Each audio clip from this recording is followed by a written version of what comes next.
তিনটা কাজে দেরি করিও না। কোনটা কোনটা? আর সলা তুই যে উকিতাত, নামাজের সময় যখন হবে দেরি না নামাজ পড়িয়ে নেবে। বল জানাজা তুই যে অহদিরা, আর যখন জানাজা হাজির তাড়াতাড়ি এটা পড়েই তারা জান্নাত বা জাহান্নামে একটু ঠেলি আর করো। জান্নাতি হইলে তাড়াতাড়ি এতে খানা আছে, তোমার মিল রেডি করা আছে, তোমারকে খানা খাইবো জান্নাতের।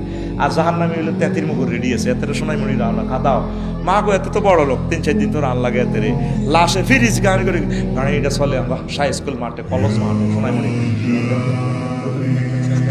2 দিন আগে লাশ আই হাতির এসে এত আমেরিকা তুই হাতের কবর হলদাই ঠিক নবীজি কয় বল জানাজা তুই যা ও দিরা জানাজা হাজির হইলে হয়ে গেলেন। আর কিতা বল আইয়ে মহিজা বা লাগাত বলা মাইয়া বিয়ে দেরি হইলে কি করবা? বিয়ে করাবে। বিল্ডিং কাল্লাই করো, বলা যদি জিনা করে অ্যাকাউন্টে গুণা তোমার রইবে। খায় জাঙ্গির সাঁসাকে বা আলমগীর লাভ হইব কিছু। মাল খাইছে জাঙ্গিরে সাঁসাকে বা আলমগীর। আমনে দ্রুত ছেলে মেয়েরে বিয়ে শাদী করাইবেন। তবে তোরাও আল্লাহর ওয়াস্তে এই আল্লাহর দিকে চাই, তোরাও কাজ কাম করো, পড়ালেখা করো। তোমরা মানুষের মতো লাগে না যুবকের করে, বুঝতি?